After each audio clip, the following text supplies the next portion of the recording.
My daughter called me on a Thursday afternoon, and I could hear it before she even said a word. That particular silence on the other end of the line, the kind that means someone has been crying and is trying to collect themselves before they speak. I'd heard that silence twice before. Once when she told me her mother had been diagnosed. Once when she told me the diagnosis was terminal. I knew it well. "Dad." Her voice came out small.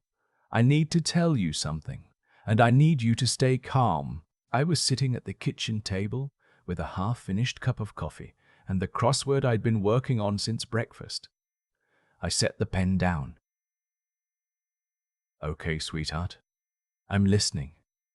She told me. It took her about 4 minutes to explain what had been happening with their finances, and somewhere around minute 2, I stopped looking at the crossword and started looking at nothing in particular. My son-in-law, Kevin. She'd met him at a conference in Charlotte 7 years ago, brought him to Thanksgiving that same fall, married him 18 months later. Kevin had stopped paying the mortgage. Not this month, not last month, for 9 months.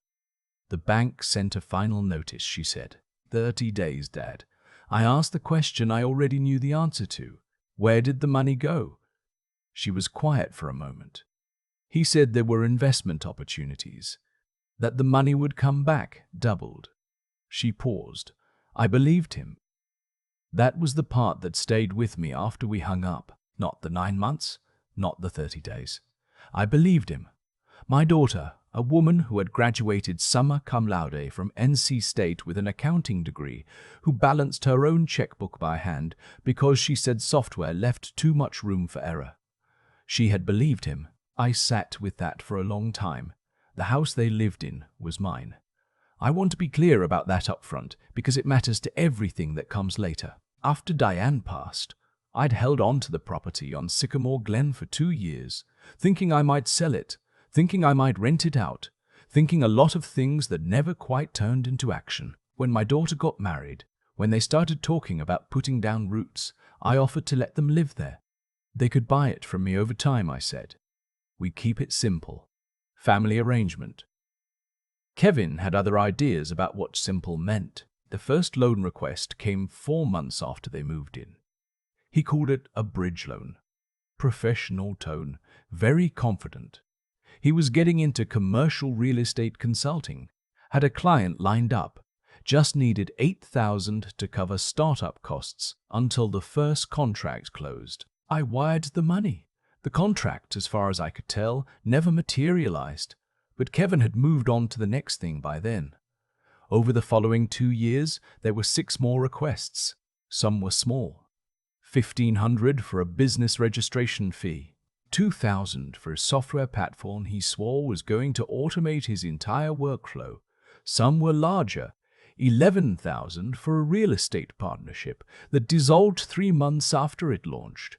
I kept a record in a notebook I bought specifically for that purpose. Yellow cover. College ruled. My handwriting in the margins every time I added a line. The total, by the time my daughter made that call, was just under $42,000. None of it had come back. I drove down to Greenville the following Saturday.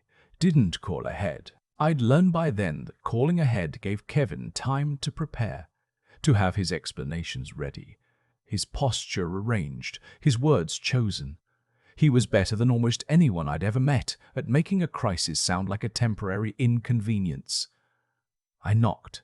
He answered. He was wearing a golf shirt and khakis at 9 in the morning, looking like he'd already had a productive day, already accomplished several things of importance. He smiled when he saw me. Not a warm smile. The other kind. "Robert."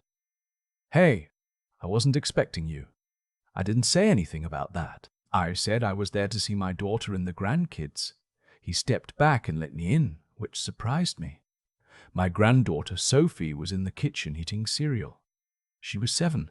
She had a mother's eyes and a grandmother's stubbornness, and she launched herself at me the second she saw me come through the doorway. I held on to her a little longer than usual.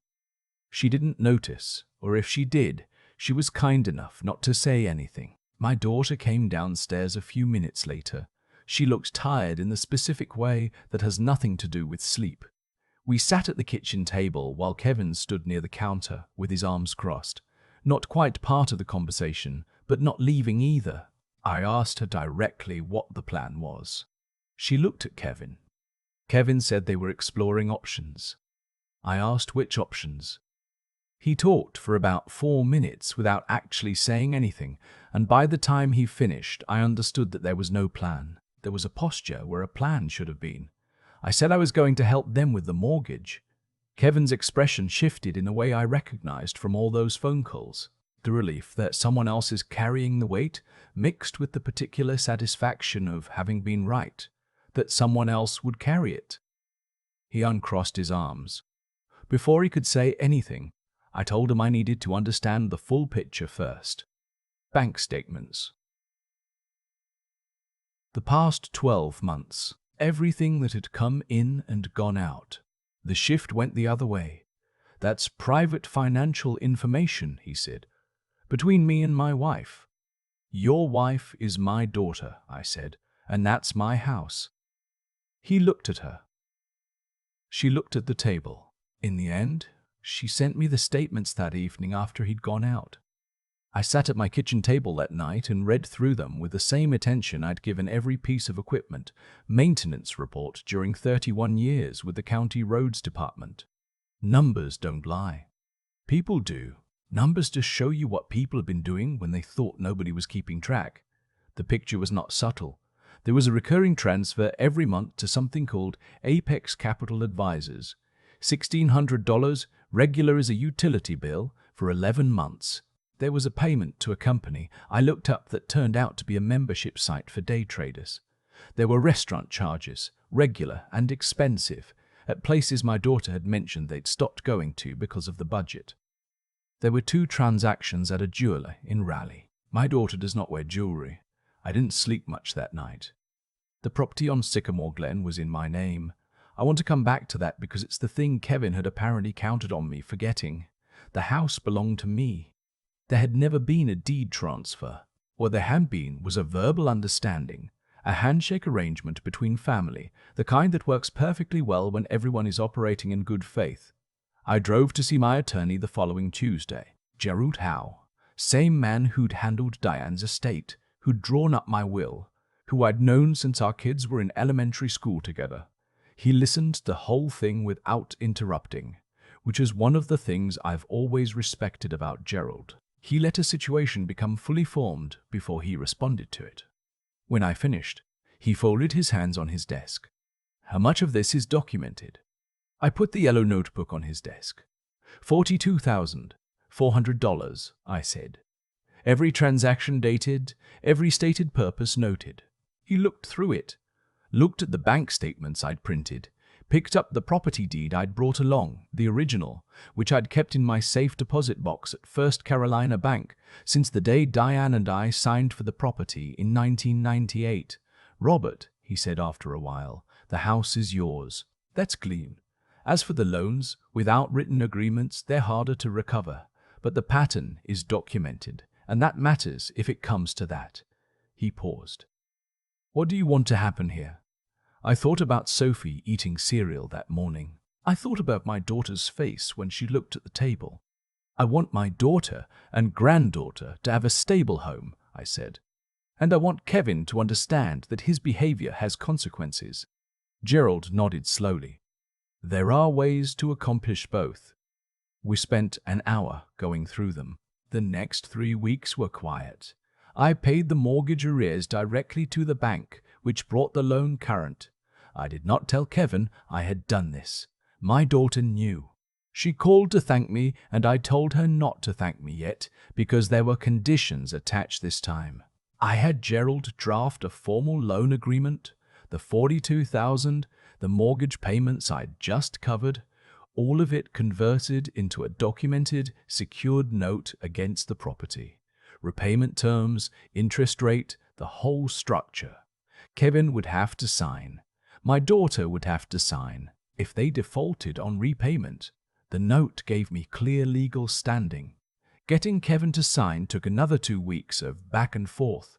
He called it unnecessary. He He said it was insulting, that this was family, that putting lawyers in the middle of family was exactly the kind of thing that destroyed relationships.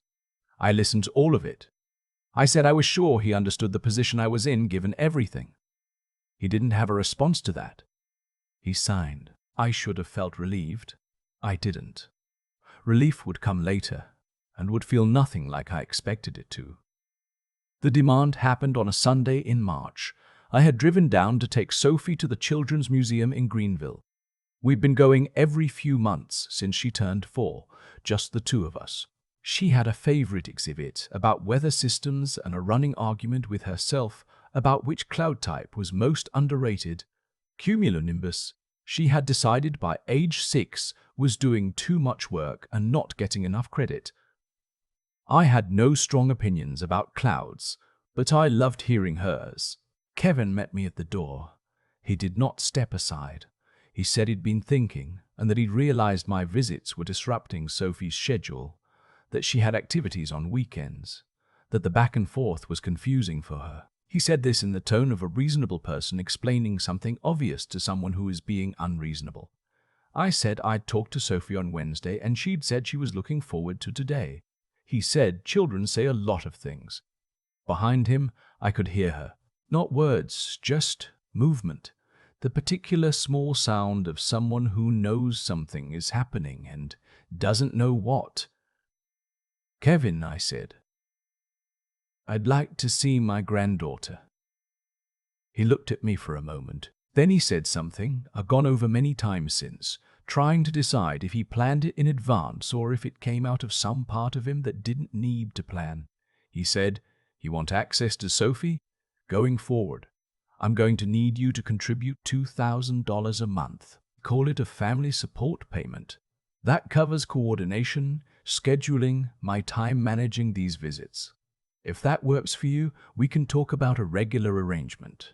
I stood there on my own daughter's porch, and looked at this man who had borrowed $42,000 from me, who had run his family's finances into the ground, who was now standing between me and a 7-year-old who wanted to tell me about clouds and putting a price on it.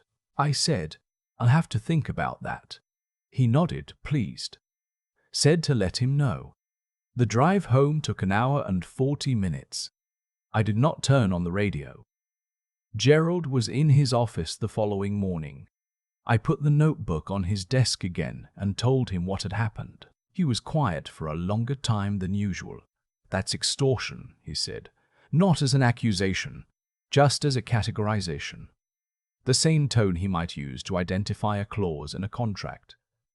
"I know," I said. "And the house is still in your name." He said it slowly. "It is." He pulled out a legal pad. "Let's talk about what you want to do." What I did was go home and spend 4 days going through every document I owned that related to the Sycamore Glen property. The deed, the original purchase records, the loan agreement Gerald had drafted, now signed, the notebook with its $42,000 in careful handwriting, the bank statements, the mortgage history. Then I drafted a letter. Gerald reviewed it, made adjustments, signed off on it as my legal representative. It was a formal notice of default on the loan agreement. The terms Kevin had signed allowed for this if there was no progress toward repayment after written demand. There had been no payments at all.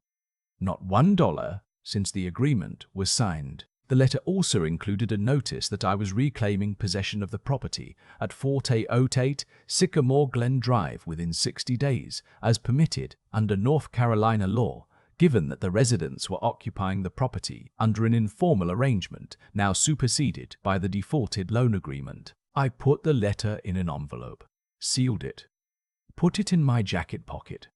Then I drove back to Greenville. Sophie was in the front yard with a jump rope when I pulled up.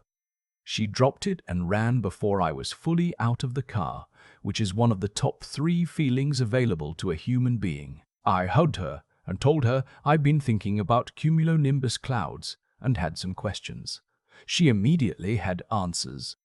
Kevin came out of the house looking unhurried, which meant he'd been watching from inside and had decided on an approach. He stopped at the edge of the porch. "Robert." He said it like a period at the end of a sentence. I thought we had an understanding. I said I'd had a chance to think about his proposal, and I told him I had something for him. I took the envelope out of my jacket pocket and held it out. He looked at it for a moment. Then he took it. He tore it open, the way someone does when they're expecting good news. The particular impatience of a man who is used to getting what he wants eventually. His eyes went down the first page quickly, then slowed, then stopped. He went back to the top and read it again. Sophie had gone back to her jump rope. She was counting under her breath.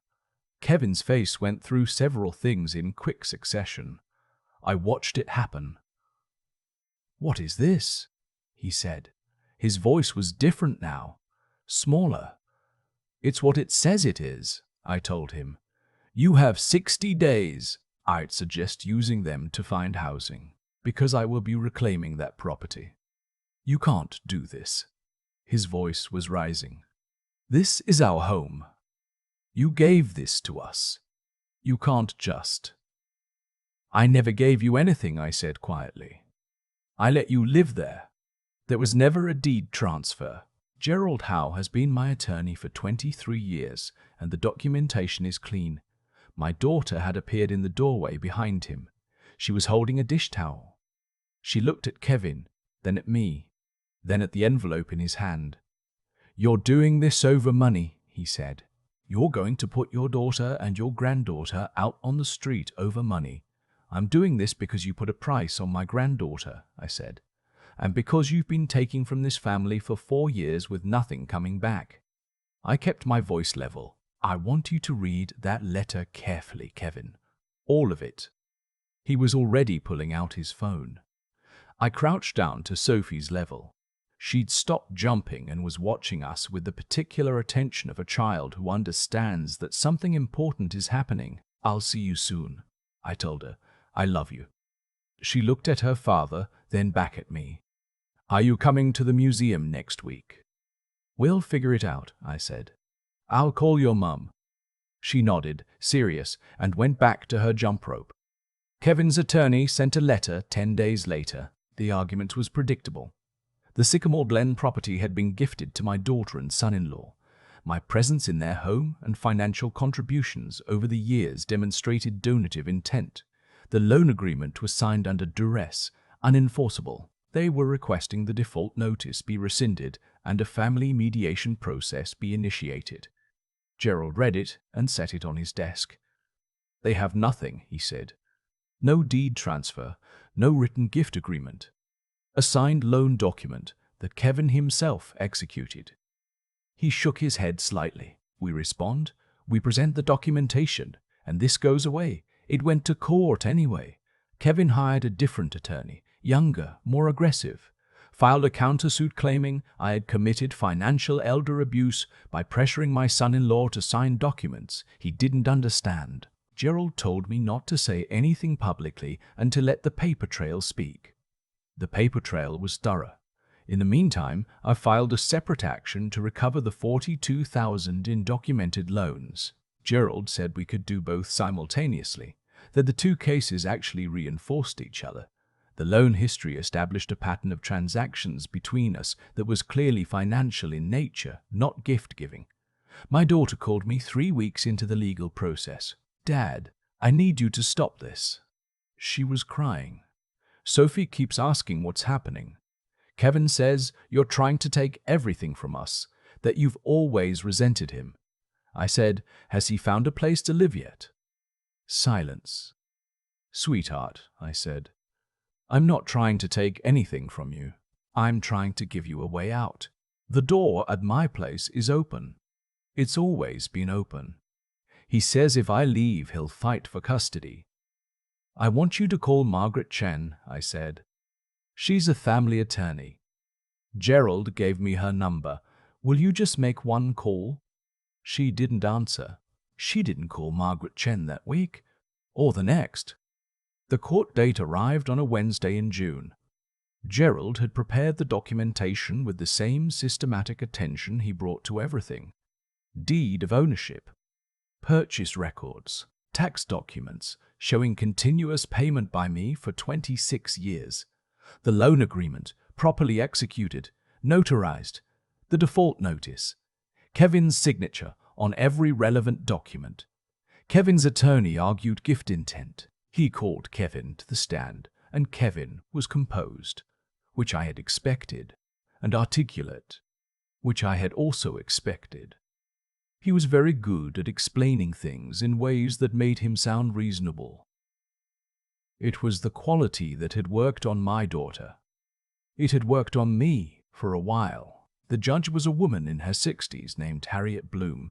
She had the manner of someone who had been listening to people explain themselves for a long time and had developed specific patience for it.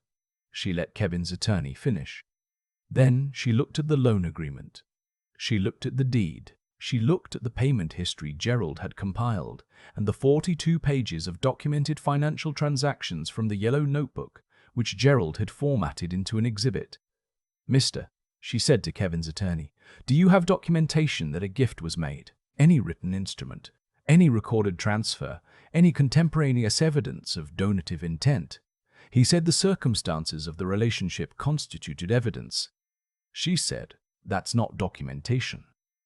She ruled in my favor on the property, granted the eviction proceeding, 60 days to vacate. She also awarded judgment on the loan recovery claim, $42,400, plus 3 years of statutory interest. Outside the courtroom, Kevin was on his phone before he'd cleared the door. His attorney was walking quickly beside him, talking low. I watched them go. Gerald shook my hand. "Clean result," he said. I didn't feel clean. I felt like someone who had just done something necessary and was not yet sure what it had cost. My next stop was an office building 6 blocks from the courthouse. Gerald had given me Margaret Chen's card months ago. I'd finally called the week before. Her office was warm, practical. Plants on the window ledge, kids' drawings framed on one wall.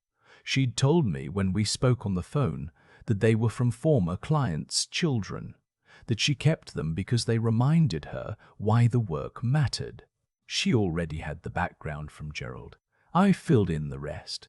"In North Carolina," she said, "grandparent visitation rights are governed by statute."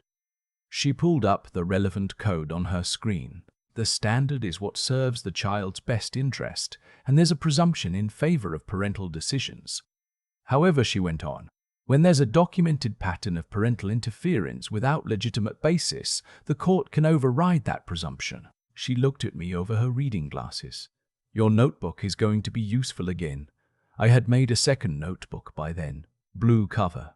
Sophie's name on the inside front page. Every attempted visit. Every declined call. Every occasion Kevin had put himself between us. Margaret filed the petition for grandparent visitation the following Monday. Kevin and my daughter were served 4 days later. My daughter called me that evening. She didn't start with an accusation this time. She was quiet for a moment, and then she said, "Dad, I made an appointment with Margaret Chen. I called her last week. I just wanted you to know." I sat down slowly. "Okay," I said. "She called me a second time. I just need some time to figure out what I'm doing." She took a breath. "Kevin told Sophie you were trying to take the house because you hate him." She believed him for a while. "But she asked me yesterday if that was really true, and I couldn't." She stopped. "What did you tell her?" "I told her her grandfather loved her. That's all I said." "It's all you needed to say," I told her. The visitation hearing was in late July. My daughter sat at a different table from Kevin, which Gerald noticed and thought was significant. Margaret thought so too. Kevin testified that my visits were disruptive to Sophie's emotional stability. His attorney asked him to describe the concerning behaviors he'd observed. He spoke for several minutes about my influence on Sophie's development, her attachment to the past, her confusion about appropriate adult relationships. Margaret's cross-examination took 4 minutes. She asked him to identify a single incident in which I had behaved inappropriately with Sophie. He described a time I had argued with him in front of her. She asked who had initiated that argument. He said it was a mutual escalation. She showed him the dated entry from my notebook. April 14th. Kevin refused entry, raised his voice when I asked to speak to Sophie. Sophie, visible through window, appeared upset. He said he didn't recall it that way. She showed him the 3 subsequent entries, the pattern. Then she called Sophie. Sophie had met with a court-appointed guardian ad litem twice before the hearing. The guardian testified first, and her report was specific. Sophie had expressed a clear and consistent wish to maintain her relationship with her grandfather. She had not expressed confusion or distress about those visits. She had expressed distress about their absence.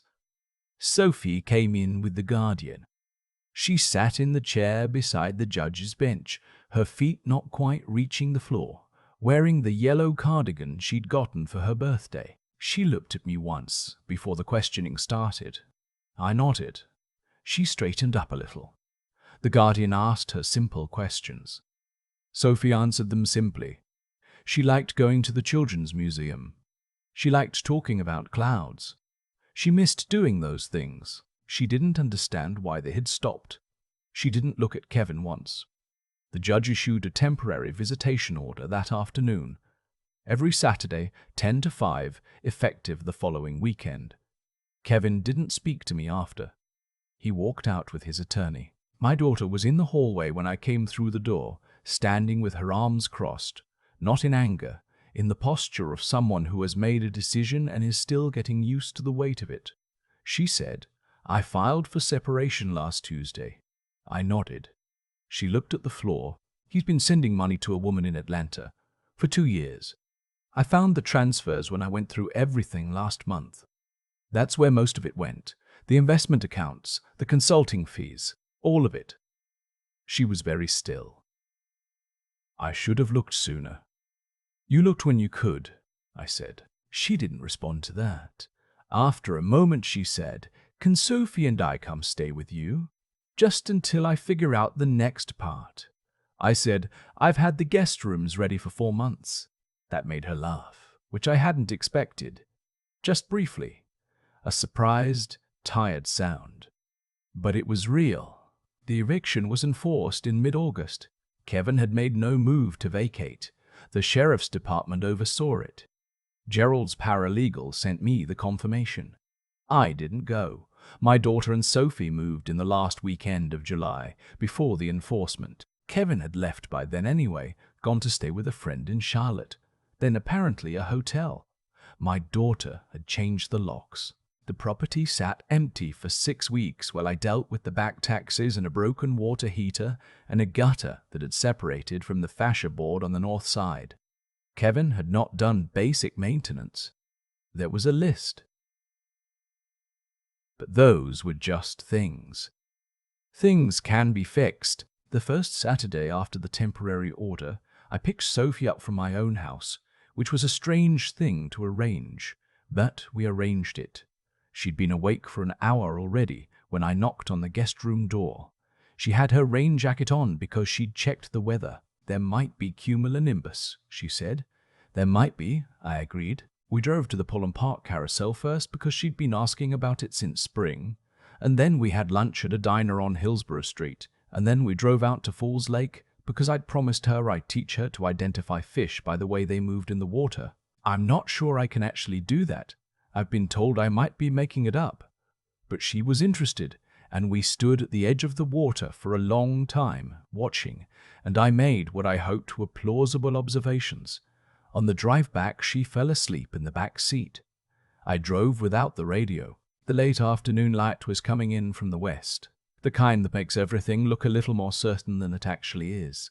In the rearview mirror, Sophie slept with her rain jacket still zipped, her head tilted, one hand open on the seat beside her. I thought about $42,000.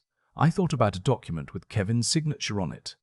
I thought about Gerald's face when the judge read the ruling, and about my daughter filing for separation on her own, quietly, without asking me first, because she had decided. I thought about a yellow notebook and a blue one. Then I stopped thinking about those things and just drove. The permanent visitation order came through in September. Every Saturday, Margaret called to tell me and said the word congratulations, and I thanked her for everything she'd done. That Saturday, I picked Sophie up, and we drove to the Children's Museum. She had new things to say about cumulonimbus, more nuanced positions. She was reconsidering whether nimbostratus might actually be the more underappreciated type.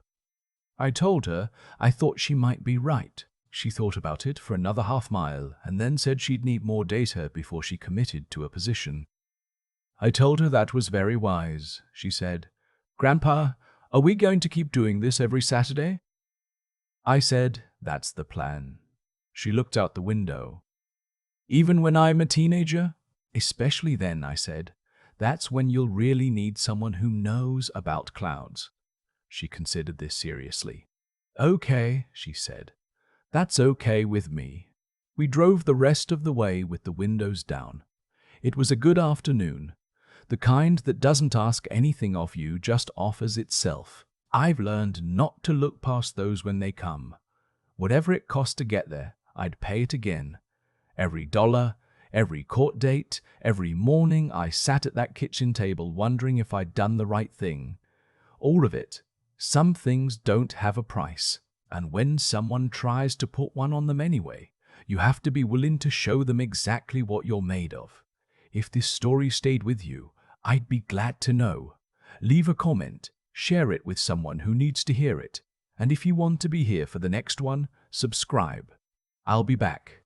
I've thought a lot about what made Kevin believe he could get away with it for as long as he did. Not the first loan request, not even the third. All of it. 4 years of taking, 4 years of promises that dissolved on contact with reality, and eventually the decision to put a dollar amount on a 7-year-old girl's time with her grandfather. I think the answer is simple, and it's the same answer that explains most long-running exploitation. He counted on my love for my daughter and my granddaughter being stronger than my judgment, and for a while, he was right. That's the part I've had to sit with. Not what he did. What I allowed. Every time I wired money without a signed agreement, I was teaching him that the informal arrangement was sufficient. Every time I covered a shortfall without consequence, I was confirming that the pattern could continue. I told myself I was being generous. I was being a grandfather, a father. I was helping family. And maybe some of that was true, but I was also choosing comfort over clarity, and that choice had a cost. I didn't count until the bill arrived all at once on a Sunday morning at my own front door. The thing about integrity is that it's not a feeling. It's a decision you make when the feeling would rather look away. When Kevin stood in that doorway and told me access to Sophie had a price, every instinct I had wanted to find a middle path, a way to keep things from getting worse, a way to protect everyone from the collision that was already in progress. Integrity meant recognizing that the collision was not mine to prevent. It had been building since the first check I wrote without documentation. My job at that point was not to stop it. My job was to make sure that when it arrived, the right things were still standing. I was 63 years old when I walked into Gerald's office with a yellow notebook and a property deed. I had spent 31 years doing work that required careful documentation, patience with systems, and the willingness to act on what the evidence showed rather than what you hoped was true. I used all of it, not because I was angry. I had moved past angry somewhere around the 4th loan request. I used it because Sophie deserved a grandfather who was still there when she was 12, 15, 30. And the only way I could still be there was to stop pretending the situation was something other than what it was. What I've learned, if I'm honest about it, is that love without discernment is just another way of avoiding hard things. Real love, the kind that actually serves the people you care about, requires you to see clearly. It requires you to act on what you see, even when acting means conflict. even when it means your daughter cries on the phone, even when a 7-year-old asks you a question you can't fully answer yet. Sophie asking if they'd still go to the museum every Saturday was not a small thing. It was the whole thing. That question was what every difficult choice had been in service of. Kevin lost the house. He lost the leverage he'd built over years of slow, patient extraction. My daughter found the transfers to Atlanta and made her own decision on her own timeline, without me asking her to. That's the part I'm most proud of. Not the court ruling, not the documentation, not any of it. She decided. People can only decide when they finally have enough information and enough space to think clearly. I gave her time. The legal process gave her space. She did the rest herself. I don't have any illusions about the road ahead being smooth. There are lawyers still involved, and finances still being sorted, and a man in Charlotte who believes he was wronged. But on Saturday mornings, I pick up my granddaughter and we go look at touts. And she has opinions about them, strong ones. And she tells me everything. That's the whole story. Everything else is just paperwork.